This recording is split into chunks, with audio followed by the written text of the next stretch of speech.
Hey guys, it's me, Alex, from the show you're listening to. I'm here to tell you that I wrote a comic book. It's the first in a series, and it's finally available. So it's called Worms Edition, W-Y-R-M-S, Worms Edition. It's like a fun, occult look at fake Portland. You'll probably like it, because you listen to the show, so you should go get it.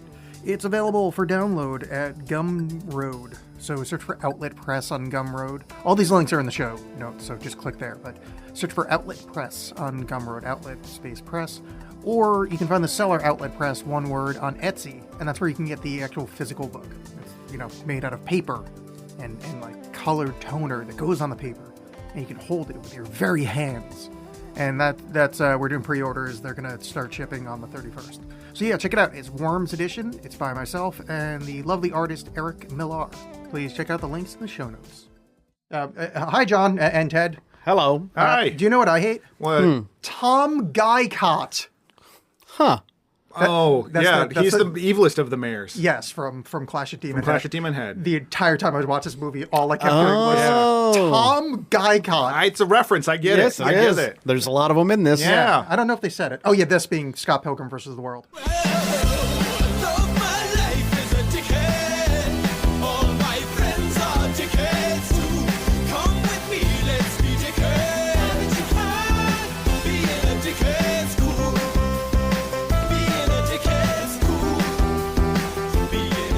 Hi, welcome, Ted. Hi. You're a different voice. Thanks for having me. Now people know which one you are. Yeah, this is Ted Douglas, comedian, writer, man about town, actor. I do some things. Yeah. Sure. What do you, you've been in the Portlandia. I was in a lot of Portlandias. I was in, I had a very, very brief appearance in The Librarians. Ooh. Yeah. Did you get to meet John Larroquette? No, I had my scene, my one line was to Rebecca Romaine. Oh, well, that's cool. Who was very, very nice. She was very sweet. Nice. I was in, American Vandal, season 2. Oh, that's right. I'm Yes. a cranky convenience store owner. Yes, indeed. That doesn't like some kids. I don't know. I was on a radio show for 10 years, the Daria, Mitch, and Ted show on 105.1 The Buzz. Hey, one of those names are yours. Yeah, that's right. Huh. I was Mitch. Weirdly, yes.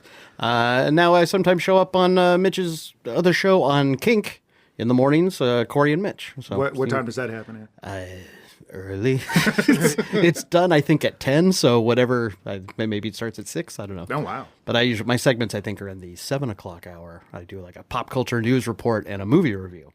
Nice. So check that out. Unless you disagree with his opinions, then don't. Yeah. No, you should, Then though. shun him. And then make some awkward kink shame joke that I've been working on this entire time and couldn't come up with. Yeah. Help Alex out. I think there may be some people who are probably, as they've been trying to figure out, so I've only been doing it for a little over a month now, and people trying to figure out like what my taste is and stuff like that. Last week, I completely savaged The Invisible Man, which is a god-awful hunk of garbage. Yes, you are, and I'm very curious because you are like one of 2 people I know that have said that, but usually it's overwhelming positivity. Yeah, I'm curious. I'm one of 5 people that I saw it with who all felt like I did.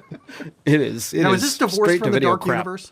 Yes, it is. They basically they're not doing the Dark Universe. At least they haven't admitted it yet. Okay. They decided that making a Fast and Furious style Mummy movie was the wrong way to go. So they're now giving it all over to Blumhouse. So they're making these low budget, sort of like tweaking the storyline a little bit. Like this is called The Invisible Man. It is The Invisible Man in name only. It has nothing to do with the original story at all. And in fact, the guy, I'm going to spoil something for you. Are you ready? Please. Yeah.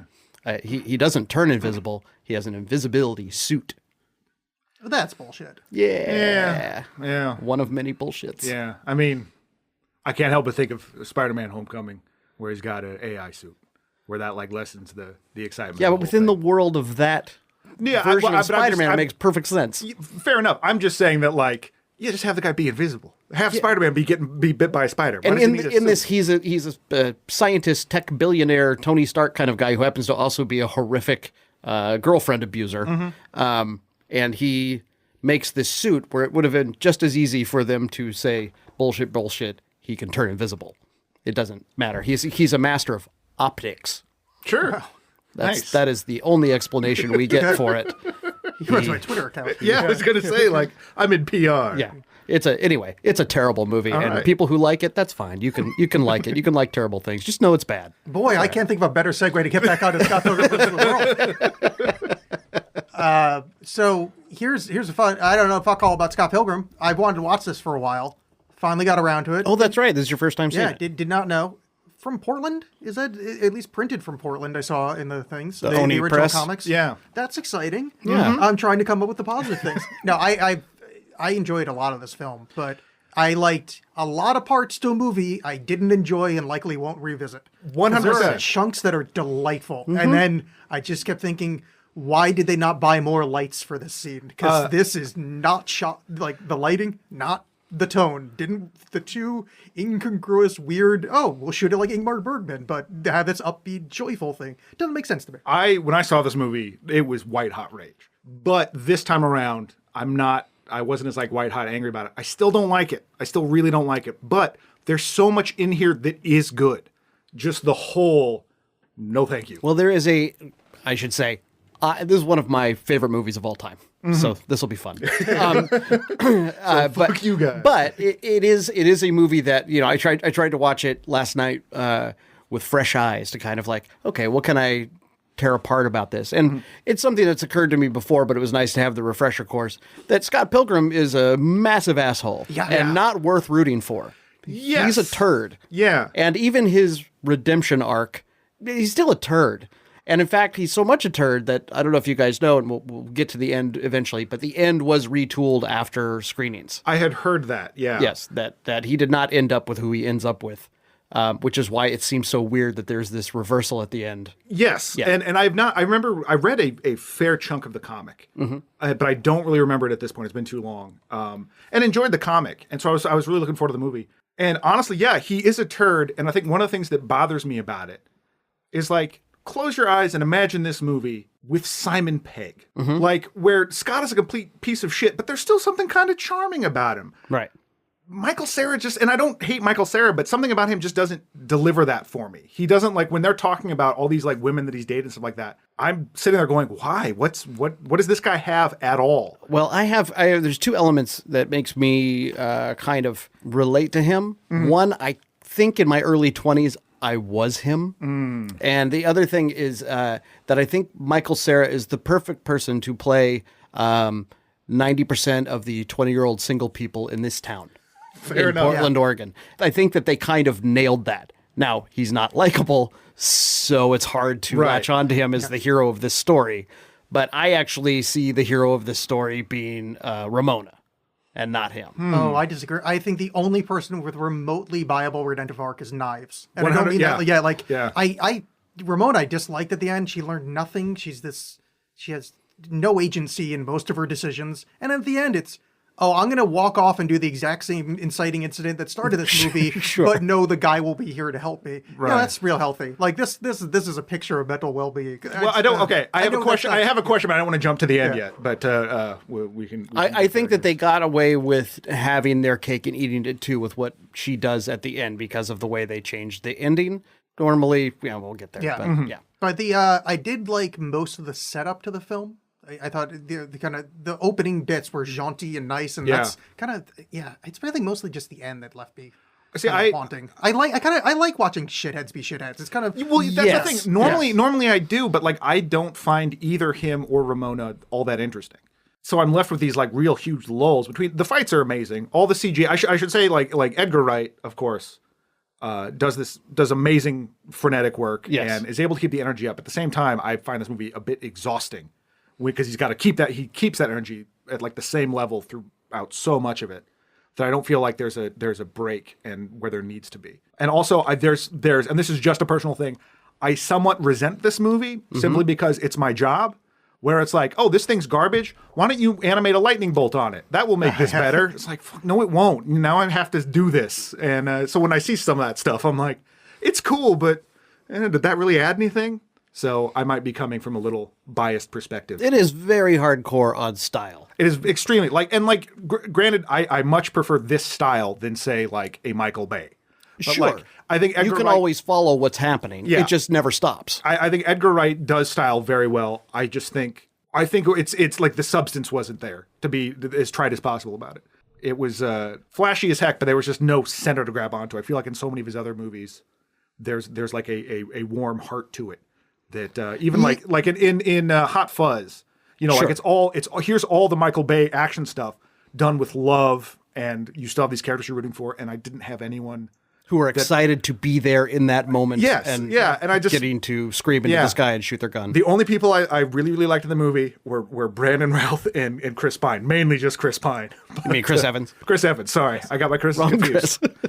But man, he's so great. Who are both colossal assholes. Yeah. Yeah. movie. But I still just loved them. His the drummer in his band I thought was great. Oh, Alison Pill is the actress. She brought the Yeah. right energy. His singer I thought brought the right energy. I think it's Scott and Ramona. I think are just miscast. They don't sit well with me. I don't even know. I mean, like, Or as much as maybe I misdirected. I don't. yeah, maybe I as should much say as I think, casting. as much as I think you're not wrong. You, since someone else is here, I have to. Yeah. You, Ted, aren't wrong in that. Like, I think realistically, probably it is Michael Cera, but I'd rather watch someone with a little bit more charisma, because I actually was roommates with a guy in college who was Scott Pilgrim, in that a child in an adult's body. Loved video game, like old Nintendo games, stuff like that. Was Same he a kind of video music. game? Because these guys are. That's That where is they true. took the coins. Yeah. Oh, I just got that. 2 movies in, I finally got why they turned to coins. I accidentally bumped into him and he shrunk. But he was dating a high schooler or whatever. But Right. and every girl I ever met always had a huge crush on him. But I got why, because he was adorable and really nice, whatever. Scott, I don't know. It just doesn't do it for me. That's one type of person. Scott Pilgrim is the other type of person. This is why I think Michael Cera was correct to be put in this part, is that he is the guy who you're just baffled by. Mm-hmm. Why do all the girls like this dork? Oh, that's a good point. And that happens, and it happens in this town a lot. But I feel like the answer in this town is cocaine. Yeah, no, but that's not the. I don't come from cocaine world. Well, I mean, I did, but they all hid it from me because I was the square. But I ran into that guy over and over again. Kind of the little skinny dweeby guy who was maybe a little quiet, a little awkward, and yet for some reason, I don't know what that aloof bullshit does to draw some women in, but it sure did. I think maybe I just want to like him, and that's my problem. Right. Because I kept this responds well to Eternal Sunshine of the Spotless Mind. Wispy, dweeby guy meets girl with, hey, my personality is haircut. Right. There's a kind of 1-to-1 there, but that movie, it's like, oh, I like both of them, even though they're both making terrible decisions. Sure. And actually, man, this is just Eternal Sunshine. Sorry, I kind of put that together because there's that dance scene in Eternal Sunshine, which kind of mimics a lot of that. Oh, yeah. I feel like you could do I'm having revelations. I think you could do it. You could Follow it, man. Discover what you need to discover. ride the snake. You could do a film festival starting with Eternal Sunshine, into Scott Pilgrim, into Speed Racer. And Yes, I think they would I was like going to bring up flow Speed together. Racer because this has a lot in common This with has Speed Racer. a lot. Yes. Yeah. Yeah. I couldn't help but think about that. But I think Ramona is. I think it's Scott meeting his match because I think Ramona is the female version of him. Yeah. And of course, he's most interested in himself. She is this aloof, sort of nothing burger of a person. There's nothing to her. She is, as you said, a haircut. And that's it. She's just this dreamy haircut that literally travels through his brain to get from one place to another. Yes, and I do 100% no irony. I love that. Yeah. I love that she's like, no, I've just been traveling through your brain. Oh, hey, here's a door we're going to go through randomly. Okay. Yep. No one talks about it. It doesn't matter. It's just a thing we all just accept. Yeah, and I was wondering, had I not known the video game angle to this movie going in, how blown my mind would have been when it reveals itself to be that. Yeah. Because I think that this is, and not a high bar, but I think this is the best video game movie ever made. Mortal Yeah. Kombat still exists. I can't. Oh, no. This movie, I don't know if you noticed, doesn't have Christopher Lambert in it acting like a Chinese person. Yeah. So I don't know if you picked up on That's that. true. Yeah. Which is the heart of all video games. Yes. 'Cause that is the single greatest performance in history. Yeah. It was 100% the best movie going experience I ever had. I did see that in the theater and, Yeah, and I did loved too, it, yeah. but I have in recent years revisited it, and it's one of the worst things I've Holds ever up seen. 100%. I can't imagine it's not good. Is Scott supposed to be likable in the comics? Because I think this is what I'm struggling with, is I want to like them. And I don't think so. Honestly, like from what I remember, I don't think Scott's no different in the comics. Yeah, he is this aloof I think sort of. I think I want It's the same way, you know, people that like, there's people that can pull off being an asshole and there's people that can't. Yeah. I think that's what, it's not the miscasting. It's just, I don't like this man, Yeah. as a Yeah, character. and it's he's a also- shit as a character. Yeah. And it's also something I can't 100% say that, like, if I saw this movie when it came out and I was his age, which was 22 in the movie, Right. if I wouldn't be like, absolutely, like this is. And that's kind of, I mean, that's kind of where I go when I watch it. And that really wasn't an epiphany until I was watching it last night that I was like, oh, that's okay. Yeah. This me. Yeah, it was like it's like reading Catch in the Rye in high school, and then again in college and being like, oh shit. And then after you killed that guy. And then after, But so the movie opens, and like, so there's all the graphic stuff happens, and actually, although sometimes it annoys me, it's actually very effective. You're introduced to all these different characters, and they just give you their little name and like a weird little fact, like level of awesomeness, or like, you know, the Stephen Stills is the talent in the band. This is the effective thing that Suicide Squad failed as bad as you could fail as a movie at, where they did the title cards and wanted to be wacky and upbeat. Yeah. This movie did that great. Yeah. But one of the great parts of it is the scorecards, And, like is the introduction. the brevity. Yes. Yeah. Well, I don't know about the brevity, but at least the popping up, because there's parts of this movie that I wish weren't in it, because if it was about 15 minutes shorter, I'd be singing a different song. You kind of like, couldn't there just have been 5 boyfriends? Yeah, something like because there's like the twin battle. Let's not go out of order, but yes, I like the opening sequence. I mean, it's kind of early in it, but I love her introduction on inexplicable fire roller skates. Ramona Flowers. Yeah, when I say her, I obviously mean she's one of 7 women in the movie. Yeah, because she's in his brain at that point, so things are a little off kilter. Yeah, as she skates through the sand of his mind. Yeah, I like how that's not established yet. So it's just I'm riding fire rollerblades through Toronto.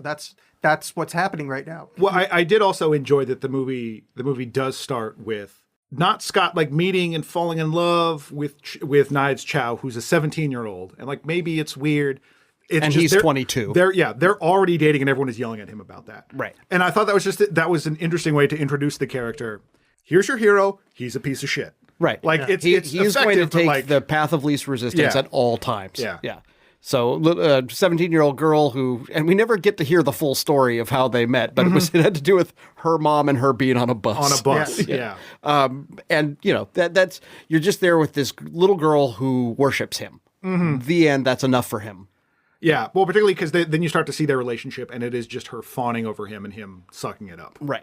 Like, because she gets to go see him play in his band, and oh my God, that's amazing that you're in a band. And all he does is ask her over and over again how good they are. Please keep telling me how great we are. I mean, it's not to get sexy too early, but this is probably a good spot to bring it up. There's the asexuality of Scott Pilgrim is awkward to me in this. How do you mean? Awkward. Well, the whole, so you introduce them as, I'm dating a 17-year-old, which brings baggage with it, which they immediately go, no, don't worry about the baggage. We've only held hands. There's this weird kind of hand waving around sex. And then it's Ramona, this, free woman.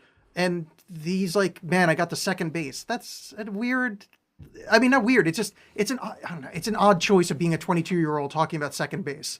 And I don't know what I'm meant to pick up from him. Like, I think it just keeps going down the road of that he is this infantile, like arrested adolescence. But that leads me to like, were they trying to make me like him? Well, no, there's an edited scene. Is he supposed to be like a lovable baby? I don't think they're trying to make you like anybody in this movie. Yeah, I think every character Patton in this Oswalt, movie. that's who you sound like. I'm trying to think of it. Sorry. Wow, I'll take that. I've never heard that before. Your voice is like, who the fuck does he sound like since the moment you said something outside? And I've been going through my head. Sorry. Wait. Well, I'll take it. Could you do like a weird 5-minute thing about like Star Wars meeting the X-Men in space? Sure. Yeah. You actually get ready for my filibuster, everybody. I'm going to add some pieces. That's when the Fantastic Four come in. But yeah, I don't think they're trying to get you to like anybody. I think this is as much a satire of hipster culture as anything. I think that it's very clear to me that Edgar Wright does not like these people. Yeah, I don't think he's trying to make you fall in love with any of them. I think it's a morass of assholes being assholes and petty and shitty, and it's just kind of funny to him. Yeah, and it was just kind of funny. I to me. might be too old for this. Yeah, I think if I was 17, I would love this. There was a certain amount of like, this was more. I'm like, are you damn young people? Yeah, totally. Yeah. But it is an interesting thing. Again, going back to what I was saying is that his previous movies, Shaun of the Dead and Hot Fuzz, are clearly made with nothing but love. Right. In terms of like for the subject matter, in terms of whatever. So having him turn this sort of like cruel irony on it is a bit of an unexpected move from him. I don't know if I like that version of him as much. I like the Edgar Wright that loves things. But I take but I this still movie- think, but he still loves like he loves video games and for shit sure. like that. Yeah. There's a passion there for that, and I don't think if you didn't have this dressed up in all of the superhero / video game theatrics of this movie, I think this movie would be awful. I think it is of a piece that is both those things together. It would be one of those like 90s like movies you would see at Blockbuster. They were like, Right. I think probably New Line Cinema at the time, or something like that. Just the straight to video starring Ione Skye And Chris Eichmann. yeah, a bunch of pretentious people like Eric smoking and Stoltz would sitting be in around. there somewhere. Yeah, Yeah. But at the same time, though, as much as I do enjoy some of the more super fantastic video game stuff, the cartoonish and video game nature of it made me not care about like no one's in any real danger. Like it's gonna be fine. No one's gonna get hurt or whatever. Sure. Because like when you punch Michael Cera and he flies like 500 Yeah. feet and through a building and he's like, ugh. Well, I was curious. Yeah, the idea of death in this is an interesting, because there is an underlying like. I mean, you don't want to have the conversation because this movie's like fucking silly, but like Right. Yeah. this movie is really fucking violent. If you take you take it as, oh no, I'm gonna get in a fight over, well, essentially my girlfriend is property and we're gonna fight over her ownership. I'm gonna murder 7 different people. Which is creepy. And then also the end of the fight is murder. Yeah, like these are men dying, which I mean, obviously they turned into coins, so it's fine. But like in universe, are they just Judge, gone he turned into forever? coins. Well, and Case it struck me closed. last night that all of the like they will keep fighting and punching and hitting, and it's kind of hard to figure out like, well, what is it? What's the death blow? And the death blow is Scott shaming them. Anytime he shames any of them, then they turn to coins. So he does do a blow with it, but it's always after he figured out whatever that thing is about them that makes them cool, and he takes it away, and then they die. With the exception of the lady that he makes jizz herself to death. Well, no, because that's it. He finds that thing. She makes makes a woman who is into women come from a man, and then Check she dies. and mate. Which is one of those things that I was like, oh, maybe that might be a little problematic. Is Kevin Smith right? I was about to say, I just had the thought of this is kind of cheesing Amy. It's got that same like. I mean, I guess it's well written, but like it's also like kind of gross, and I don't like it. Yeah. Yeah, there's some really weird stuff for a deep dive into this movie, the psychology of this movie. And there's a certain amount of like 2010 was a weird time with some of that stuff. So, yes, because I this feel was like a lot of the Kieran Culkin gay stuff is a little like I don't know, but whatever. It was a different time. I feel like I don't know, and I don't want to try to be like too woke about it or anything like that. But they're just some of the way it's handled is a little. I don't want to say it's offensive, but it's. I'll tell you. I feel like you couldn't do that now. I guess I'll just say that. I don't know. I think that didn't bother me because everybody in those situations is completely aware and on board. Sure, and I'm not. And he's just being flirty, and I'm not even disagreeing with that. Yeah. I'm just saying I think you'd have a harder time pulling that off now. I'm saying the PC police is everywhere. You know, a white man can't say anything in today's America. Kieran Culkin is an actor who I don't particularly care for. Not that, like, I'm not going to turn it off if he's in it, but for the most part, I'm not a big fan of Kieran Culkin. I also don't like the character he's playing for the most part, like that kind of stereotypical, like, form of gay that shows up in movies. But I find him fucking delightful in this movie. Yes. From the second he said, he's my cool gay friend, I was on board. Everything Kieran Culkin said, I love the wryness of it. I was enamored. Like, I want a spin-off of just, like, you know that they're making the Jesus movie from Big Lebowski? Yeah. I want a whole spin-off of Wallace or whatever the fuck his name is, and just him saying campy ass shit to people. It'd be delightful. And see, he was sort of like, for me, he was like the Ferris Bueller character of this, where he's just that guy who's constantly charming and can say anything, and everyone's like, "Oh, great, you're wonderful." Yeah, and we've all had that friend too. There's just a lot of these kind of little hipster stereotype people peppered throughout this movie, and I think that they kind of there's a couple that get away unscathed, and he's one of them. Yeah. Because I think, like, I don't know, a lot of the women in this movie just yell at Scott. It seems like any of the people that he hasn't dated, because like his sister and played by Anna Kendrick and Aubrey Plaza. Aubrey Plaza's job is to just be mean. Yeah. In this entire movie. Which, Aubrey Plaza is so Aubrey Plaza in this. It's kind of weird to see like the early form of it. Yeah, where it's a little bit less refined and sardonic, I guess. Yeah. But where I would normally find a movie where all the women were kind of screeching at the hero as a problem, and this it's fully earned because Scott is the worst. It's fully earned, but it's also I think in the realm of this movie, which in a lot of ways is like it fits with like if this whole thing is like from Scott's point of view, which is why you're seeing all the video game shit, Right? And stuff like that. this automatically fits that would be sort of all he would see. Right.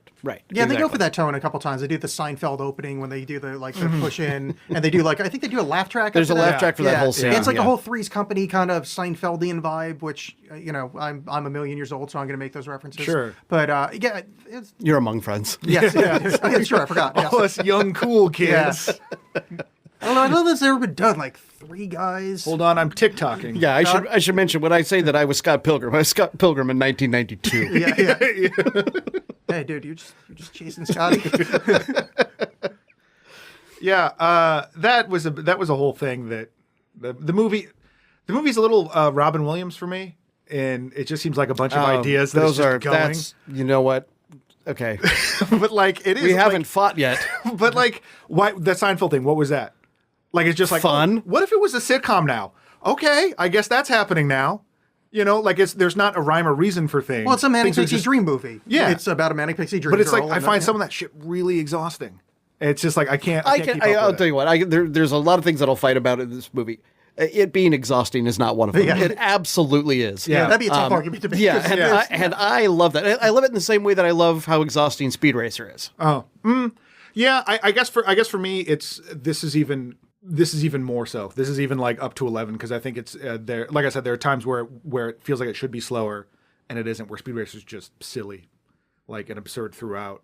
Because it wants to have Speed Racer's not really interested in emotional connection, right? And there's next to no story. It's almost all candy. If you made this if you were to remake this now or as a Netflix original series, I think it'd go better in terms of being able to kind of chunk it out versus 2 hours of this is way too much for me. And for my ADD brain, this is just I bathe in it. I love it. I love flashing lights. Yes. There's a lot of it to love. The early part of the film, so he has the dream about Ramona. My favorite joke in it is he goes to the party and he shows that horrible drawing and goes, "You seen this girl?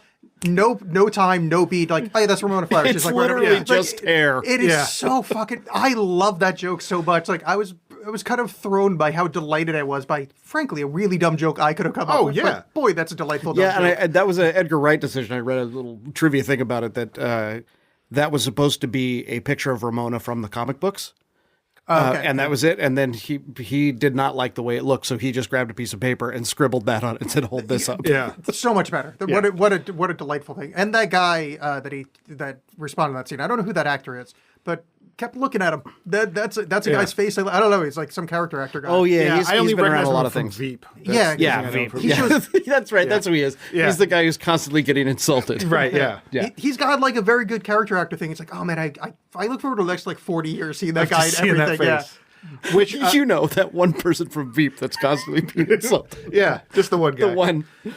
So when he meets Ramona, what I like is he is already you see him and Knives hanging out, and he tells her some story about Pac-Man that's very impressive to a 17-year-old, I guess. Right. And he tells it to Ramona, and there's nothing, and because it's a fucking stupid story. Yes. Okay, but it's also I'll leave you forever now. But 100% a story I would lead off with, so I get that. But later. There's a part later where you see Scott's trying to make a decision in his head, and you see a wheel go off in his head. What did you? And one of them is tell the Pac-Man story. Yes, and I got a big. I didn't notice that the first time I saw it, but I got a huge kick out of that. So, in the tradition of me embarrassing myself on the show, I would like to put something on the table as a form of admission. Mm-hmm. I have told someone that the original name of Pac-Man was Puck-Man, and they changed it because they didn't want it to say Fuck-Man on the side of the arcade cabinet. That is a thing I've said in my real life well before I watched this. Okay, but of course you did. You're amongst friends. Yeah. Was it to another person? It was to another person. Okay.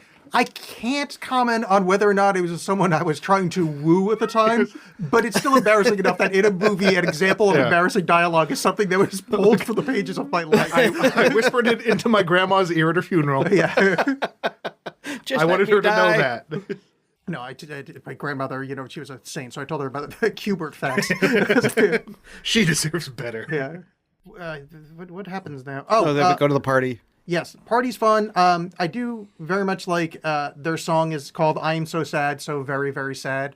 The on-the-nose band stuff in the beginning I found delightful. Oh, when they're at the Battle of the Bands? Yes, the first Battle of the Bands. Oh yeah, I guess the party. Oh, yeah. So they're they can't do this movie in order. It's shiny thing happens. Somebody gets punched. More shiny stuff. Well, that's part of my beef. Yeah, he invites her to the Battle of the Bands.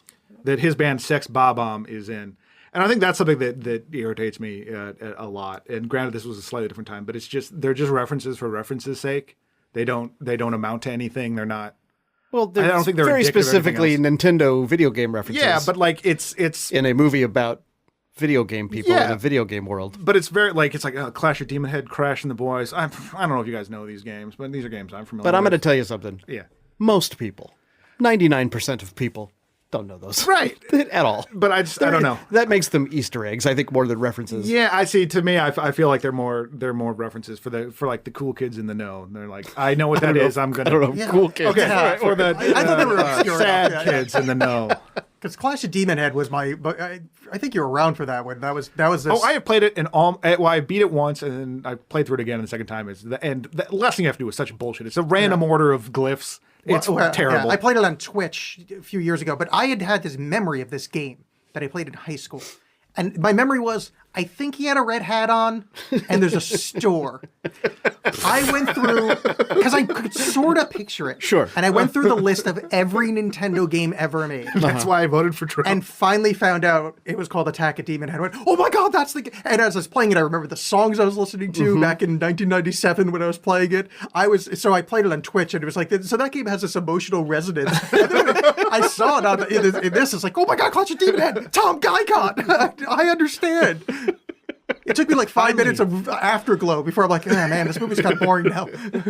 Well, and that's why is he on a skateboard? He doesn't look like he skateboards. Well, so at the beginning, it feels very much like this sort of kinetic romantic comedy where he likes this girl and he's this fail son Nintendo guy. And when they get to the Battle of the Bands, what's the other one? Crash and the Boys. Yeah, they're playing, and it's very silly. And it is during the Battle of the Bands that Matthew Patel shows up. And Matthew Patel had already previously emailed him. That's another great the gag email in this. that he ignored. Yeah. The stuff he blah, blah, blahs in it is great because he actually hits the salient points of the movie. He's like, 7X blah fight gonna happen. If you listen back, it's like, oh yeah, you actually gave away the entire plot of the film. Which is, right. Well, like at the beginning when he's fighting the Nega Ninja, and he's like, I always lose to this guy. Oh, That's a nice little setup. I didn't even pick up on that. Yeah. I was too busy trying to figure out how that game would work. Yeah. How do you? Yeah. Because there's no upper body sensors on a dance pad. I don't get how you would do upper body fight moves. That's the part. Yeah. That we're gonna. Yeah. Yeah, you've listened to the show. Yeah, I was gonna say. You've heard this. I'm Alex. I'm the one that does this. Yeah. My middle name is literally Pedant. That's the first of the 7 boyfriends fight. And again, out of nowhere, all of a sudden Scott Pilgrim is like crazy Street Fighter skills. Yes. And it's awesome. It's great. Like, it's a lot of fun to watch. And this is something, again, I think Edgar Wright, this comes from a place of love, because I'd say even just beyond video games, it has a very sort of like anime feel too, with how like some of the punches land and like the way sort of body, like the framing of shots as bodies react, fly backwards and stuff like that. Oh yeah. I mean, the whole Brendan Routh thing is Son Goku. Like, I mean, yeah. And I'm remembering now something that I read, this was a while ago, I'd forgotten about it, that Edgar Wright had said that this movie was his musical. He wanted to make a musical, but instead of musical numbers, there are fight scenes. Mm-hmm. And now thinking about that, sort of the structure of the movie, it makes more sense. Mm-hmm. It is structured like a musical is. Right. Where instead of having these epiphanies of emotion that they sing, it's played out in fight, which now I like it more. Knowing that, I kind of wish they went even harder on the Bollywood side of things. Right, and that's where the Bollywood thing came from. Just like that would have been so visually cool. I would love to see what Edgar Wright would do with a pure, full-on body. Well, and I think he got even closer with Baby Driver with with the way those car scenes are edited, because that one he was like, I wanted to make a car musical, basically. Right. Now that movie I think is pretty awful, but yep. I still think, and I believe I said it's pretty and well edited on a previous show, that I think much like Wes Anderson needs his Owen Wilson, I think Edgar Wright needs Simon Pegg. Mm-hmm. I just haven't liked his stuff as much. Sure. No, that makes sense. Yeah, this one, the style that he brings, this is just like his pure editing id spilled out on screen, and I really like that place, and I wish he would just go there instead of trying to write stories like Baby Driver and casting Ansel Elgort in anything. I forgot about your beef with Ansel Elgort. He's the worst. And now he's going to be the lead in West Side Story? Come on. Really? Yes. Ugh. Did you see Baby Driver? No, I'm just sitting here going, Ansel, who the fuck's Ansel Elgort? exactly. Yeah, that's exactly. That's fine. When you're looking at him, you will say, "Who the fuck is Ansel Elgort?" He is.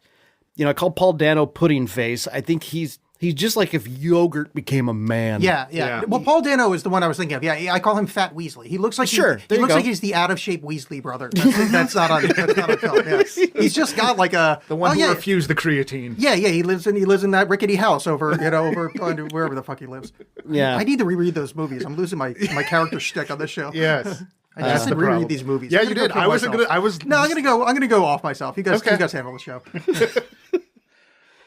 Cool. Well, hey, John. Yeah. Oh, this is a whole new dynamic. Do we get to use this equipment? Yeah. Have fun. I did like it. So the Bollywood sequence, as I said, haven't watched this movie before. Never read the comics. Know nothing.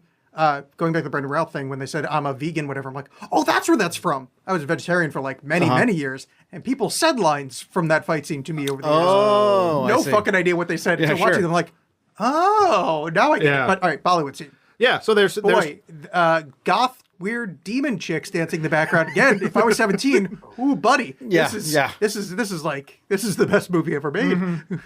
I mean, were you sort of expecting this? No. I was hoping somebody else would say something. Then I'd go with that. It didn't happen. I didn't know there was going to be fights. Oh, interesting. I knew there was something so what I knew about going into this was there was something to do with ex-boyfriends. Mm-hmm. And then I knew it was some kind, kind of magical realism. Right. Like I sort of knew the vibe going, but I wasn't expecting a full-out giant fight sequence, and it was. And it's Bollywood. Right. This is an interesting thing to. We are combining a lot of things right now. Yeah, and I think maybe, and I don't want to watch this movie again, but that scene I wouldn't mind watching again because I think knowing it's about to happen, I would like it better. But like, there was too many just too much at once. There's a lot happening right now. Yeah, because it's like, there's a fight. There's the Battle of the Bands. Yeah, the Battle of Bands, a fight. The fight is also a musical number. And then Ramona speaks in like weird rhyming couplets for a minute. Yeah. During that. It's a little, like maybe just 3 of those you can choose. I did really, really enjoy this. It's a tough scene to pull off is when something weird happens and someone goes like, what's going on? But the quick shot of Anna Kendrick going, what? Oh, when the Bollywood thing starts. Well, that was good because it was less of an audience stand-in of going like, what is this crazy stuff? It's more just like irritation. Like it was more like, and like this on top of everything Another else. thing? Yeah. Which I thought served that dual purpose pretty well. I enjoyed it, and Kendrick was great in that because I like one of the things I really like about this movie is the implied lives of the non-lead characters. And I like Anna Kendrick. There's basically a story set up that Anna Kendrick keeps dating gay guys and then having her boyfriend stolen by a different gay guy. By Wallace. And I enjoy that so much that you don't put it's not like, hey, look at this giant sombrero of a hat of a point I'm making. Yeah. It's just this, if we had followed this movie from a slightly different perspective, there's a full B plot that we didn't get to watch of her getting her boyfriend stolen by and that she is so close to Wallace, who is the guy who keeps stealing her boyfriends. See, I like that. It's well-written characters, even though I don't know anything about them. I don't know the last names. It doesn't particularly matter. It's, you assume them to have a depth of life. They're not, Kevin Smith people where it's just like, I'm here to deliver this line of dialogue. Bye forever. Yeah. Even I just blanked on her name.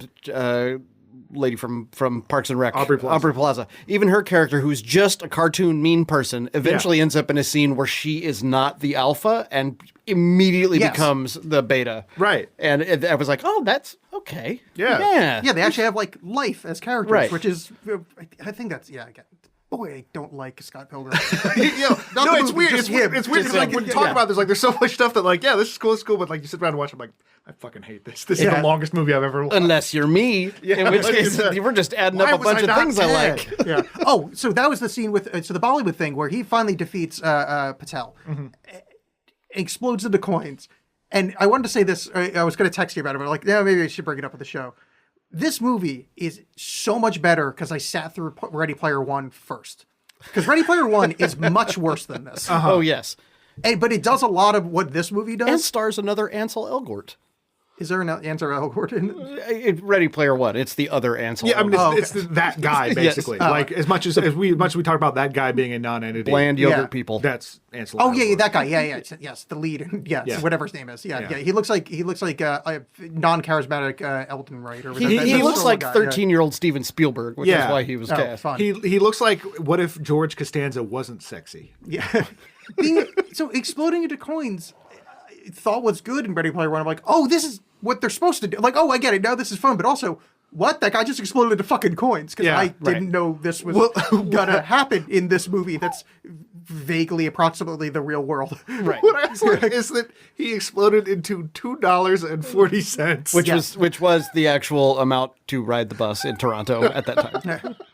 why? Because he's the first guy. I know, but that rules. Yeah, that's it. That's not an incredulous angry why. I'm like, And there's why no, not? and there's It's so never, great. like this movie famously tanked at the box office. It was very did. well reviewed, and no one went and saw it. And it was, it's because of stuff like this. There's never any explanation for that. Yeah. If you don't know video games at all, you don't know what the hell is happening in this movie. No, and I don't think and I think this movie does a good job of just going with it. Yeah, Like it's yeah. like no, we're like yes, here's a pee meter while I need to go to the bathroom. Who's that for? Don't know. Who's seeing it? I don't know, but it's there. Right. I do like that commitment to it, where it's that, like we don't need to dumb this down or hold your hand and be like, Right. this is like how video games are. They're just doing it, And that's so- the way Edgar Wright has been in all of his movies. Like the heavy references of the Cornetto trilogy is the same way. They don't ever spell it out. Yeah, I don't want to say that you need to have more of a background in this, because like the references. Oh, it's a much weirder movie than his other movies. Yeah, I think that's basically it. Is Yeah. that it's since it's so bizarre versus like here's all this quick cuts and I'm gonna fire a gun in the air like in Point Break versus like Right. I'm gonna punch a guy and he's gonna turn into pennies. Right. Is a little different. And I'm never going to tell you why that happened. Yeah. Yeah. And no one and everyone else around them is just like, that was okay. Yeah. This is the thing we're used to every day. I mean, I would think that there's enough like sound effects and video game specific special effects that just cultural context you'd be able to pick it up if you Yes. didn't know. No, I would. But I'm pretty sure my mom would be like, I don't know what's happening. Yeah.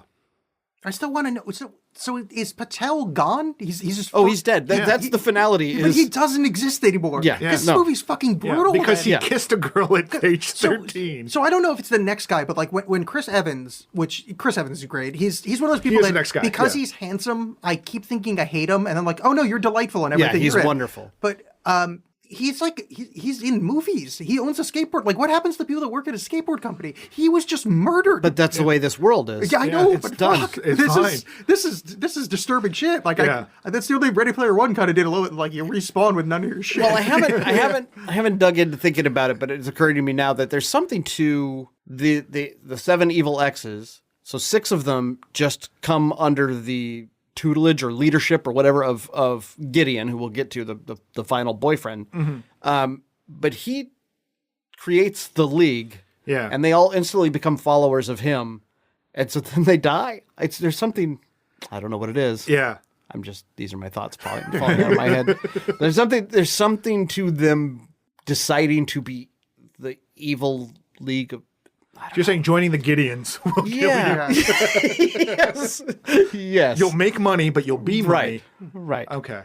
Yeah, I think this is one of those movies where if it doesn't help to think about it, because if you think about it in context, it's like, oh, this is like really brutal. It's kind of like what's the last Star Wars movie? The last. No, Rise episode of 3.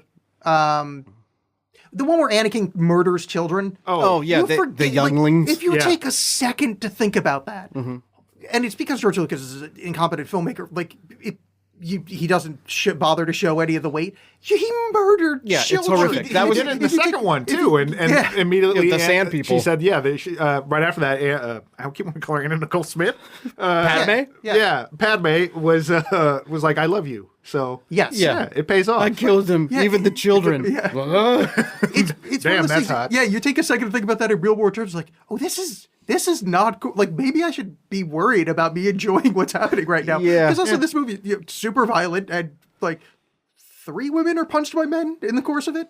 Well, I mean, he does refuse to. No, he does, but Yeah. Brendan Ralph. He does. hits somebody. He knocks the highlights out of her hair. Yeah, You knocked the highlights out of her hair. that is a fun joke. Who is I didn't bother to look this up because I'm not good at this, but the kid who played young Neil. Yeah, Is he somebody? he's just a guy who's been in a bunch of He stuff. looks really familiar. He kind of looks like the dude from like Empire Records and crap. I forget his name now. He looks like Tyler Spencer. He was in a bunch of stuff in the mid '90s, or I'm sorry, mid 2000s, like independent teen movies and stuff like that. But he was always like the shy best friend guy. Okay, yeah, because he just looked really familiar, and I was like, I should look up who that is. Yeah, he was like a guy who was a kid in a bunch of things, and then years later showed up in this, and we're like, oh, that guy. Oh, Teen I remember when Face. he was the smart ass neighbor. I enjoyed him in a kind of quiet performance. I was infuriated that how long it took me to get the joke with his name. What? He was young Neil.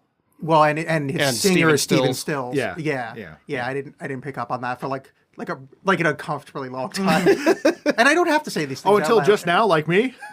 Oh, really? Oh, no. Yeah, never put it good. together. Now, thank you for making I mean, me feel better. the Steven Stills thing, I was like, oh yeah, it's like the guy in the band. And then Thank you. Never put it together. No, And because young Neil. it was towards the end of the movie, like where they had sold out or whatever, Mm-hmm. and then I guess somebody said his name, went Neil. Oh, I'm a fucking moron. Yep. Yeah. So Chris Evans gets tricked into killing himself by going down a very long. Well, before we get too far away with the Chris Evans things, like I said, this was a thing. So Chris Evans is a movie star / skateboarder / Evil X. / Evil X.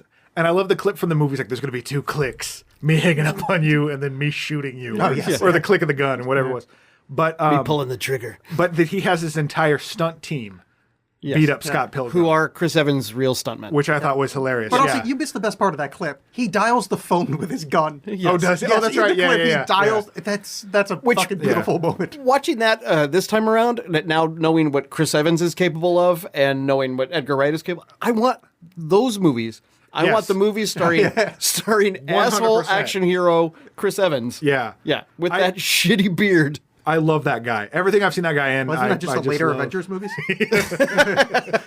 Oh, don't you? No, his beard was when he actually had his own beard and not the fake one they put on for reshoots. Yeah. Another Star Wars moment where the Ewan McGregor glue-on beard in some of the scenes. Yeah. But again, like another moment that honestly does not matter. Why isn't in this movie? But I absolutely love is his cadre of Chris Evanses are beating up Scott Pilgrim. Yeah. And he walks away, looks at the text like, that's hilarious. And then thinks about it, it's like, yeah, that's hilarious. Yeah. You think like, oh, what is it? You never know. Yeah. And I love that. I love that little, why is this watermelon here moment? Not explained, don't worry about it.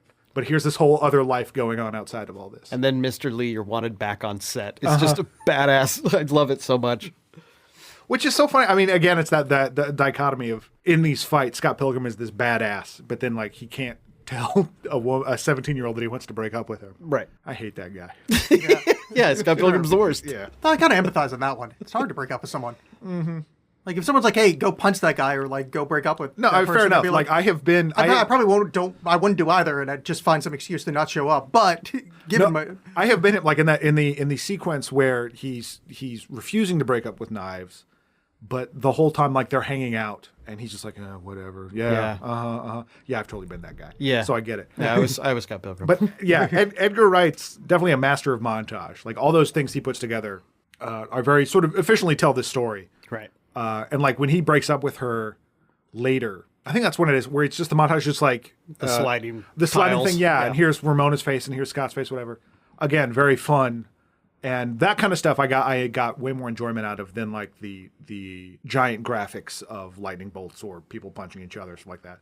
Although I get why they're there and they're still fun, but in terms of filmmaking, I liked that a little bit more. The sublime more than the ridiculous. Yes, that's. Oh, well. Let me take out my pipe here. I see. Fraser Crane laugh. yeah, 40 ounces of freedom is a good album, right? No. Oh, there's a good segue. Brendan Roth. He basically plays a guy that looks like he'd listen to Sublime in this Yeah. movie. Well, he's which X is he? Is he? I think he's the next one because he has a bit of a Yes, like, he has. He's got the number 3 on his yes, chest. right, yeah. Because Smoke Lady shows up for a minute and Captain Marvel. yes. Oh, no. You're talking about Egg. not Egg. Egg shows up.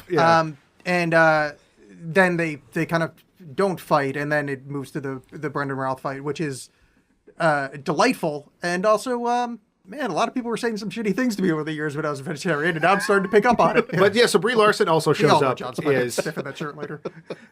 as Scott's sort of evil ex, Envy. That was kind of interesting because I liked how he's battling her evil exes the whole time and her baggage, so to speak. But like he's got his own shit that he's refusing to deal with, and I like how they came together in the form of a couple of Todd and Envy, the leads of Clash at Demon Head. Tom, guy caught.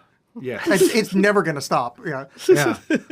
He's the head of the mares. It's like that thing with Milo. It's just, Yeah, Milo. I can't not do it. But yeah, it's funny, like particularly everything I've seen Brie Larson in since, to have her be this like femme fatale, Yeah. like over the top ridiculous thing is very funny. She's a very strange actress to me because I never recognize her from movie to movie. Mm-hmm. She always looks a little bit different. I don't know if that's just her incorporating different characters or whatever. I don't know what she's doing there. But I would not recognize her in this as the same person who is Captain Marvel. Right. Well, that's what I asked at him. all. I asked him before he showed up because I saw that she was in the movie. I'm like, who was she? Yeah. Because I love, well, not love. I watched Captain Marvel and have vague good memories of it, and I know what she looks like. But yes, I can't put that and that together. And then if you took her character from 21 Jump Street and put that next to these two characters, She's in 21 Jump Street? She's the girl. Oh my God, She's yeah. the girl that Jonah Hill has a massive Oh my crush God, on. right, yeah. You would she's- never recognize her as that same person. Or a character in Room. Yeah. So yeah, big ups to Brie Larson. Oh, that's right. That movie, she did yeah. that Oscar. Oh, hi, thing. Brie. Oh, yeah. Yeah, that one tiny thing. And it's no Captain Marvel, but you know, whatever. No. What is? That's true. Checkmate. Yeah, so she's pretty great. There's also a lot of superheroes in this movie. There are, yeah. I There's was Captain thinking about America, that. How, like, there's Superman, there's Captain Marvel, there's Mae Whitman is the voice of Batgirl on a number of who's DC Mae cartoons. Whitman? Egg. yeah, I never remember that actress. It's always her. The Punisher shows up. Yeah, Thomas Jane. Thomas Jane shows up. that is yeah, Thomas Jane. like Yeah. that- He's vegan, please. This is when I was thinking about the Netflix original series thing, because so when he fights Brandon Routh, and this is a whole great moment. Everything having to do with Brandon Routh in this movie is fantastic. Yeah, so he's really good. Yeah, in this. Brandon Routh his powers come from him being a vegan, which is just hilarious, and that he because they're just. I'm a vegan. That means we're just a little bit better than you. yeah, and you know how you'll use 10% of your brain because the other 90% are filled with curds and whey. Yes. And he plays that asshole like so well. And it makes me wish he was in more stuff because I really like that guy. And that was, I think this was like his first movie appearance after being put in movie jail after Superman Returns. I think you're right, yeah. And he showed up in this, and I was like, hey, that's Superman. And then I was like, oh my God, why didn't they let him do this? yeah. Well, he's great in Legends of Tomorrow, where he plays almost that character. Right. It's like this really kind of nerdy, funny, awkward. He's really delightful. It's all the Yeah. Clark Kent part. Yeah. He punched a hole in the moon in this. Yeah. So it's just treated like, again, Which, that's- if you notice, every time it cuts to the moon, you can see a hole in it. after their fight, Scott tricks him into drinking in this almost like Princess Bride, which cup is it? Tricks him into drinking half and half. And then the vegan police come and arrest him. In a latte, not just a cup of half and half. Oh, sorry, yes. He just has him chug a cup of half and half. But the vegan police come to arrest him, and it's Thomas Jane and this character actor who I never remember his name, but he was Frankie Flowers in Traffic. Something Curtis or Curtis Yeah. something. He's definitely one of those Clifton that guy Curtis. actors. Yes, yeah. And like that bit, I'm like, I recognize this as being funny, but I'm so tired of this whole thing right now. This just seems It like is such a waste especially of time. ridiculous. It Yeah. is especially just this like, and now some cameos. Well, yeah, again, like talking about it feeling like a Robin Williams movie where gonna it's punch you. Yeah, but it's just that stream of consciousness, like, and then the vegan police show up, and it's just this Yes, like but I have it's- this idea. but it's I'm funny. just gonna throw it on there. Fair enough. I didn't find it funny at all. Oh, boy. But like not in a way that I don't think the movie is unfunny. It just was not working for me. I was pretty tired at that point Yeah. too, because I like because I thought that was Michael Cera's best scene where he's kind of like lounged out doing the. I thought about it using my mind powers or whatever he Right, said, like yeah. where I used that mental thingy and thought Yeah. like that was a delight, like it's a nice performance, but I was so. This goes back to the one extra boyfriend. It was like 15 minutes somewhere before here because I was sleepy at this point. Not even like I was mentally exhausted from this film. And we've got like a lot to go, and it kind of picks back up. But this kind of trough was. Yeah, it's like Halloween candy. It's like, I don't know why I specified it with Halloween, but like, hey, Different some of than it is other all right. candy. Yeah, it's better. It's that But, like, orange one in the wrapper. but you have too much circus peanuts. But yeah, like a little bit is fine, but by the point of this movie, I've had so much that I'm just sick of it. No, I think you were onto something with saying maybe if it was 5 Evil X's instead of 7. Yeah. 7 is a lot. Yeah. It's a lot of, even though they double up two of them. Even that, because those doubled up ones are like, who gives a shit? Right. They feel very sort of tacked on. Like, Yeah, I think you could take that one out. That's the only. Or is there one more? Yeah, no, the next one is Roxy. Roxy, which is the lady, because I wrote her name down thinking I might use it on the show. Check and mate. Right, because they're 5 and 6, the twins. Yes. So Roxy's 4. Yeah, Roxy's stats. But it occurred to me that Scott, it seems like a different person when he's fighting. Like he's cool and he's suave and he's genuinely witty, and he says really well written things. And it's now occurring to me that, of course, because these guys who would be so attractive to girls usually had the one thing they did. They were in a band, or they were a great artist, or they were a comedian, or they were this or that. But they had the one thing that made them very cool, and then everything else about them was a disaster. and so that fits. Scott kicking off guys' heads into coins. Scott can play the bass okay and kick ass. Yeah, that was so. I kind of like that this didn't go anywhere, because you have. When he fights Matthew Patel, he just beats him in a straight up fight. Chris Evans, he convinces Chris Evans to skateboard down a rail. It's called the grind. Grind. Do a thingy down the rail. It's called the grind. So fast that he like hits the ground and blows up, which was wonderful. And in this one, they do a bass off, him and Todd, played by Brian Ralph, because they're both bass players, their respective bands. And then he gets his ass kicked at that. Because I was a little bit like, wait, all of a sudden he's supposed to be a better bass player now? No. I mean, he does fine. No, he's terrible at that. Yeah, but then, it doesn't work out. But then he's really great at shaming him. But then he comes up with a little, like I said, Princess Bride mind trick. Makes him drink the half and half. Yeah, and Brendan Routh, delightful. That part. His hair deflates. His hair, yeah. The chicken's not vegan. That last, because they do the three little. That's right. It was his third strike. It's just because it's Brendan Routh is delightful. Yeah. The next is the Katanagi twins, which is the Battle of the Bands. Yeah, another Battle of the Bands. Not to be Mr. PC sensitive, but so just. Hey, you're from Central Asia. You'll just have a theme. There's. Well, if we didn't, the opening guy is Bollywood because he's Indian or Pakistani or so Central Asian, and then we get to, and then the white guy's vegan. So I'm white, I'll have to laugh at that. Yeah. And then the two Asian characters oh no, we're the double dragons, and just Ramona Flowers is very open minded. Yeah, she dates stereotypes. Depending on where you go. Is she going to dress a guy named Luigi that serves her meatballs? Yeah, the Katanagi twin sequence it's kind of hard to cut around, but this is the part where I want some time off of this movie. I think this is the one that's just kind of throwaway. Because it is. These guys aren't really characters. They're just kind of there to They don't speak English. They're just there to be a set piece. And I'm trying to remember if anything substantive happens in this scene. You get introduced to Gideon. Oh, Gideon, that's right. That was good. Yeah. With his Flash Gordon Ming ring, which made me very happy. But you could have done that anywhere, really. Yeah. I guess. Sorry. Go ahead. Jason Schwartzman is one of those people. Though he's a named actor, I kind of instantaneously dislike him. He has to be really fucking good for me to like him in something. See, I thought he's got a punchable face. But I thought he was perfect in this as this sort of... Oh yeah, no, because his character is there, but it takes a second for me to go, oh, that fucking He's asshole. king of the douchebags. But I for being sort of for Scott having to fight Nega Scott, this is really what Scott is kind of headed. Yeah. This sort of platonic ideal of Scott, sort of that. This he's a music guy. He's in all this aesthetic stuff. Right. He's super Scott. Yeah. And so I Jason Schwartzman in that role makes a lot of sense. Oh no, it's not like I'm not knocking him as a person. I'm just saying I kind of am. Well. He seems like a jerk off, which it works perfectly in this movie. But Jason Schwartzman just immediately. So I hate that he worked with Wes Anderson because I like Wes Anderson. But he is to defend him because I actually love him. But he's famously a very, very sweet guy. Really? Yes. Because he got into the business for nepotism, which bothers me, and I really dislike his eyebrows. Don't even get me started on his teeth. I think I would head that direction more if he had become some giant megastar. It does. But he shows up in stuff like this. Yeah. Yeah. he also like I think he has a show on Sirius XM where like Ugh, that he doesn't doesn't make me like him he any doesn't better. have a he doesn't have like a Radio microphone that people, am I right? he doesn't have a microphone that he sits at. He like wanders around the booth so we can explore the space while talking about music. See, that's not helping. Yeah, no, I know, Ward but I'm is like, helping. yes, Yeah. you should play this character right Yeah, here. exactly. Yeah, the Gideon to me is Scott Pilgrim if you gave him everything he ever wanted. Yeah. He would end up just being a bigger asshole. So the question I have is because Ramona ends up sort of going with Gideon, and you find out later in this, like after Scott dies in the fight but has a 1-up, you find out that she has a chip on her head. Yes.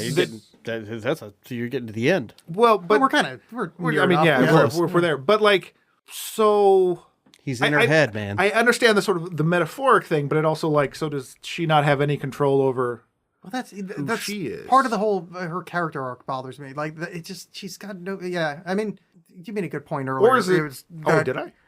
No. I'm just gonna cut that. I just want to remember the timestamp so I can just cut this and put it in a different No, show. that she's just not meant to be painted as like a full human. You know, Right. I mean, I said she's a haircut, but I mean, it's that's yeah. So I think it is. Yeah, whatever. I've got no point here. It's just I fucking really don't like her. Yeah. But it's I don't want it to be. I'm dancing around this being kind of abusey, but it's kind of abusey. Oh, I think 100%. Yeah. Yeah, I think they're shying away from that at all. Yeah. I think that's the point, Yeah. that she is sort of under the sway of this person, and they have decided to take the very clunky video game metaphor of making But it a also they microchip in played the back of her head. Under My Thumb by the Rolling Stones Yeah. when he brings her out and like leads her into the limo. It's just That was a there's- little on the nose, yeah. Which I kind of get what Edgar Wright's doing. I mean, I definitely get what he's doing, but I don't know. I'm kind of torn between is this well executed or were you kind of making some awkward decisions? Yeah. I just It's legitimately. the under the thumb was really the part, and then it follows. Yeah, up with that's a little on the nose. And then it follows up with the microchip. It's like, oh, this is. Yeah, I don't want to say rapey, but it's a little rapey. Like I'm not into it. Well, legitimately, I was confused because when you said abusey, I was like, Gary? Oh yeah. Like, I'm not even like making a joke here. I was seriously stumped for a second. No, his son Jake. Yeah, Oh, yeah, okay. yeah. But see, for Now I me, get it. that just continued on with my whole like late 90s, early 2000s hipster douchebag Yeah. thing, is that those relationships happened a lot. Mm-hmm. And people stuck in this kind of cycle of being cool, which Ramona seems to be very much in, would get stuck in these relationships with guys who are really not the best. Well, and then it makes her attraction to Scott, as sort of ill-conceived as it seems, make a little bit more sense. But then Yes. it makes that ending make even less sense. Right. I think we can agree the ending's not delightful. No, well, apparently there are alternate endings, but yeah, they went Yeah, with it's this on one. it's on the Blu-ray. You Is can it? see the Okay. other way it goes. Yeah. Yeah, because they Which is original- also not really that satisfying. Yeah. Well, and that's something I'd like to bring up here is because during this whole thing, when Scott's going to fight Gideon, he announces that he loves Ramona, and a sword pops out of his chest, and he gains the power of love. Mm-hmm. And then he fights that and he loses. And then he when- uses the Zemeckis device. But then because he has the extra life, he comes back and then he gets the power of self-respect. Maybe my problem is just the nomenclature of it, because like I get the sense Scott feels very strongly about himself, very highly of himself. Yeah. And so, He finally admits that he's wrong. yeah, but I just That like, he's a dick. but is self-respect the right word for that? Self-awareness, maybe? Like, I don't know. Self-awareness. I think self-awareness is better. Yeah, but Yeah. like it's because it was something that just didn't ring right with me, because he Sure, does I can see kind of that. go like in the follow-up he does sort of like, no, I cheated on the both of you and I suck and I'm terrible. Right. I didn't even buy that either. No, Like, neither did I. But like again, if he had done that and then ended up with knives, I would have felt a little bit. I bought it. strong- I bought it the second time. I didn't buy it the first time when Yeah. he was trying to. He was kind of wishy-washy about it. When he Yeah. came back again, he was like, "No, look, I did this and it sucks, and I'm sorry." And then Knives jumps out again. But we skipped completely over Roxy. We did. We just kind of went by it because Roxy. Oh Is, yeah, I mean we kind of referenced it earlier how he touched her. Ramona. But I wanted to hit because Roxy's my favorite fight in the movie. I really, really, really like that fight. I like that Ramona gets in the fight and stops yeah. it, and I like that she pulls the giant hammer out of her bag of holding. And Yeah. I like that. Well, again, it really like lends the thing of like, yeah, this is just a thing that happens. You know, Yeah. like why wouldn't you have a giant hammer in your purse or whatever? I like that extra step of like, yeah, I had an experimental phase and she'd been with a woman once, and him being completely blown away by that. Again, I was Scott Pilgrim. There's a lot of stuff there. And then more than anything, Roxy has my favorite lines in the whole movie. All of her stupid, your BFF's about to get F'd in the B, and bi-curious. Well, now I'm bi-furious. All that stuff. It's so completely overtly stupid. I love it so much. Yes, I 100% agree in all cases that it is dumb as fuck, but God, I love it because it's just, it's unapologetic. Yes. And it's like Edgar Wright can manage that balancing act of like, yeah, this is dumb, but I love how dumb this is. And that they got Egg from Arrested Development to play this character, and that she and George Michael get to fight makes me very, very happy. Yeah. That's again something we talked about on the show where it's like, it's hilarious if you know that level, but even if you don't, it still great. Works. Yeah. Well, I can tell you as someone that didn't know what the fuck egg was the entire time. You've said it about 30 times tonight. Yeah. And I just like, I hope sometimes they'll say where egg's from. And then you said Arrested Development, like, oh, that's why I don't understand this reference. Right. Much like I didn't understand the vegan thing people mocked me with. I don't know Arrested Development. Oh, you've never watched Arrested Development? I've seen some of it. I know Development. Patrice O'Neill works at the Banana Place, and then that guy from Transparent's in it. Yeah, he is. Yes, those things are both true. Yeah. Hey now. No, Mae Whitman plays George Michael, who is played by Michael Cera. Eventually, he's this sad little nerdy boy, and eventually gets a girlfriend who is the biggest zero of a human being ever. No one can ever remember that her name is Anne, and so the whole family, independently of one another, just starts calling her Egg. Oh, fun. Yeah. And she's just this quiet little mousy character. So to see her in this movie fight him to the death, it's pretty great. It's very, very funny. And she's great. Yeah. Mae Whitman's fantastic. I did enjoy that, yeah. Yeah, out of context, not knowing her, yes, I did enjoy that part. The only part I didn't like was I liked it as a joke of Ramona using his body to fight her. Mm-hmm. Yes. But it just, there's just some stuff that I guess I thought about it that extra half second. I'm like, this is actually kind of creepy. Where like to have him punch her versus... Yeah, like, oh, here, let me take your body autonomy away from you so I can have you tickle the sexy spot of my ex-girlfriend. That's fucking weird. Well, like, and not like fun comic book, like, let's explode coins weird. That's like... Yeah, that's the kill move. That's the special video game move that he has to do. Because they do set up rules early in this, and then they stick to them pretty hard, even when it's weird. Like yes. And so I a little bit of respect from that. And then, once I picked up on the he shames everybody thing, I was like, oh, that's what this is. Because that's what got me thinking about it, is why is touching the back of her leg this pleasurable thing for her? Why does that kill her? Mm-hmm. Why does her having an orgasm kill her? Yeah.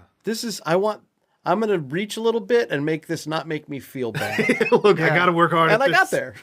Well, it kind of makes me think the whole shame thing makes me think of Adam Sandler just won some like Independent Spirit Award or something. Yes. For the greatest speech. It was so great. Yeah. For Uncut Gems. And he was like, and I just much respect and congratulations to the other nominees who will all be known as people that lost to Adam fucking Sandler. And I think there's some of that where it's like, it's not just the shame. It's the shame that you lost to Scott Pilgrim. Right. Yeah. It's like, oh man, this asshole got one over on me.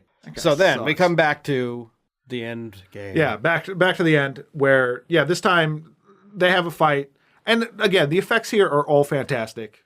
Like throughout, they just do such a great job. I kept skipping saying this, but boy, Michael Cera is good as fuck in the fight scenes. Yeah. Oh, they worked when this movie was being made. Edgar Wright was posting to social media one picture a day, and if you followed it from the get-go, as I did, and watched it, there was like a 3-month cycle where every day was just fights. Just fight rehearsals, them training, and then on the DVD you could see the footage of all of these independent comedy kids like working their asses off to become these insane martial arts fighters, and they did. They became very, very good. Scott ends up dying, fighting Gideon. Yeah, fighting Gideon. Gideon stabs him in the back, and then because Scott had won an extra life earlier, he gets that, comes back and knows what he did wrong. Like somehow Simon Pegg gave it to him when he was pretending to be the robot at the library.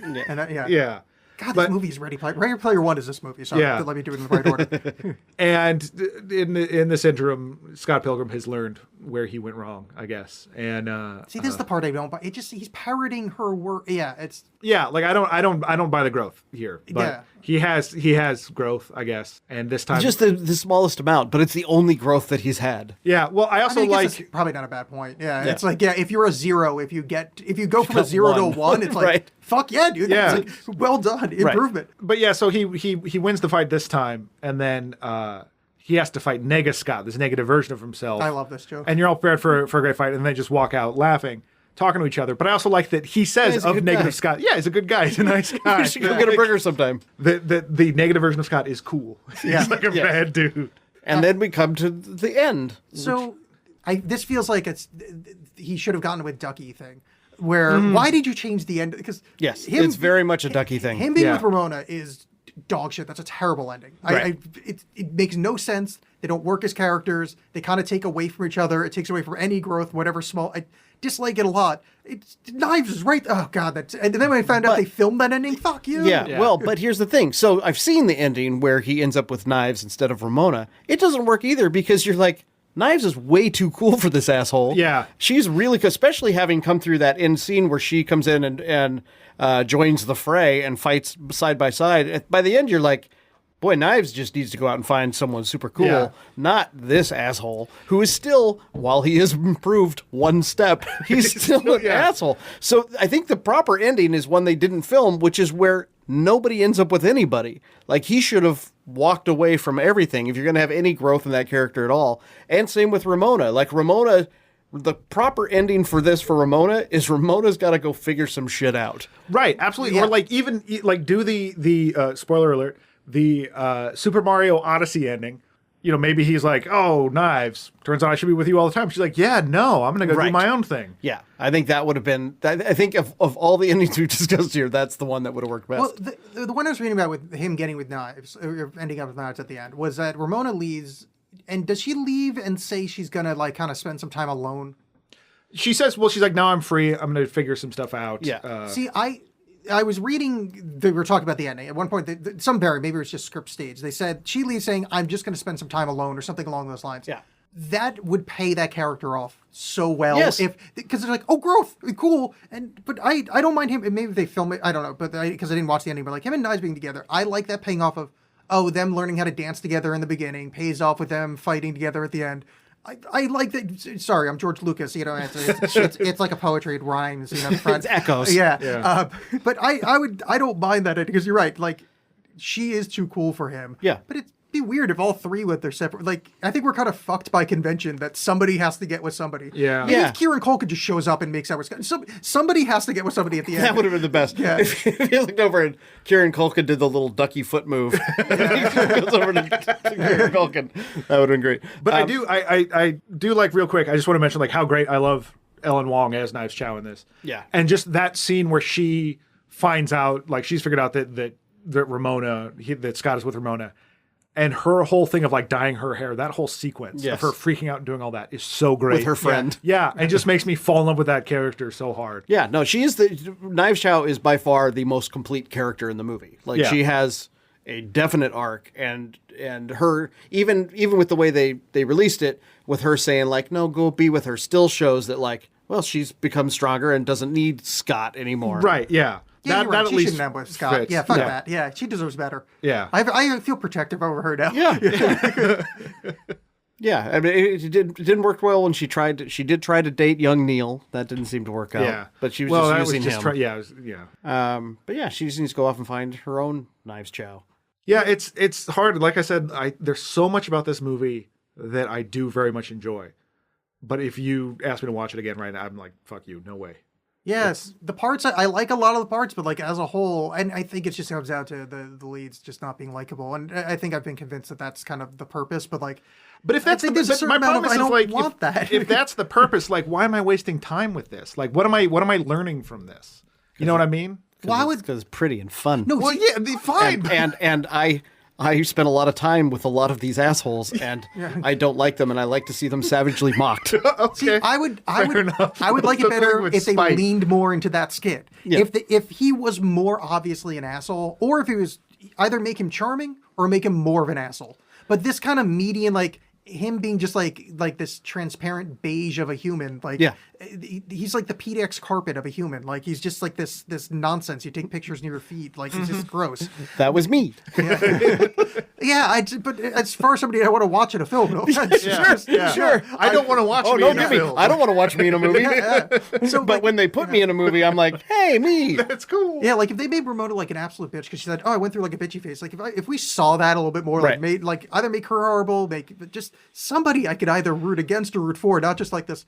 These are people doing things on a screen in front of my face. Well, I shiny wonder. things. Like I seem to recall that the book, because it's a comic book and you're not constrained by time so much, like does a little bit more to flesh out these things, and there's a lot more sort of discussion between characters and Yeah. Also, since it's a comic book, I mean, if you're reading something in a novel, you're having this background stuff explained to you. In a comic book, you're seeing images and dialogue, Yeah. and you kind of fill in the rest yourself. And so you're gonna put your own stuff in there. all the characters are going to sound like Edward James almost, Oh, that'd be great. Yeah. Exactly. like when you read a comic. Yeah. Yeah, just like yeah, you know how it is. Jaime Escalante. You're welcome. So yeah, then Starbuck turns into an angel and the show blows. They planned it all along. Yeah, it's up there with Lost. It's the worst last season of anything ever. My last note is Knives is great. Yep. Yeah, Knives. Yeah, Knives is the best. Yeah, give me a Knife spin-off. I'll watch She's that. great. Scott Pilgrim. Yeah. I recommend everybody watch it once, exactly Yeah. once. I still love it, and I will see it many more times. Yeah, I don't. No thanks. I'm good. You know what? I say this now. I just fast forward to myself about a year and a half from now, and I'm going to be looking at Netflix and go, yeah, I should watch Scott Pilgrim again. Like, it's, At the very least, I think it's in me. Yeah, at the very least, you could zip through to the fight scenes, which are all spectacular. There are fantastic sections. Yes. Do that. Yeah, I Watch think- sections. Yeah, skipping around. Like I'm rewatching Better Call Saul now, and there's chunks where I'm like, yeah, I don't need to watch this bit. Like this was great the first time I watched it, but like I Right. got it. So it's really Yeah. nice to kind of like jump around a bit. Or I like, think season 2 of Twin Peaks. James's when James leaves town and like gets embroiled in a murder mystery. Oh, yeah. Yeah. You never need to watch he's that. like a It's tennis fine. instructor at that rich lady's house or whatever the fuck Does it not was. matter. Yeah. You can just go ahead. And skip then when that. they release the new season, you just can skip 100% over that entire disagree. thing. All right, It's fight the is worst! on. The worst! It is great. Yeah, I made it 3 episodes in, and I'm on his side. that's cool. Pretentious trash. I should probably start saying Wonderful. Ted out loud because I keep saying his side and pointing. I'm doing. I actually in my head made fun of John when he did that to you earlier. And I've done it 4 fucking times. You hated others when you see yourself. All right, so we should probably talk about what we're doing next week. Oh yeah, John, what are we doing next week? We are doing apropos, no, just top of the dome. Let's do 12 Monkeys. Yeah, I mean, apropos of nothing. Yeah, I don't movie know. about I a virus that An apocalyptic went out of virus. control and destroyed the world at the height of it. Yeah, I don't know. It's just weird that we think about it. I don't know. Things have been going too good. I figured let's bring it down a little bit with Fucking David Morse. David Morse. Yeah, and look forward to me sexualizing Brad Pitt a lot. Oh yeah. Because boy, talk about man crushes. That is boy. he is top of the pops. You're stopping at Crush? Yeah. Yeah, there's scenes in Fight Club where like, I mean, I'm straight, but like there's scenes in Fight Club where it's like, I mean, I wouldn't even think twice. Like it was like there's like he's got those lines near his like near his hip bones, and like that's absurd. that I've got 40 layers of something in front of On me. that podcast today with those guys talking about the male form and all that stuff, they said the number one answer they got, like their trainer gave them, was that people want to look like is Brad Pitt. Like when the movie stars come in, they're like, who do you want to look like? They're like Brad Pitt in Fight Club. Yeah, it's remarkable. So I can't wait to sexualize an insane man. I would look like Kevin James. Hitch, Kevin James. Zookeeper, thank you. But special thanks to Ted Douglas for joining us. Thanks for having me, guys. Yeah. This was super fun. Thank you, Ted. It was a good time. Do you have anything you want to tell the audience, like a plug of some kind? Or like socials or anything like that? No, I mean, I have a Facebook fan page left over for my old radio show. It's just Ted Douglas, comedian.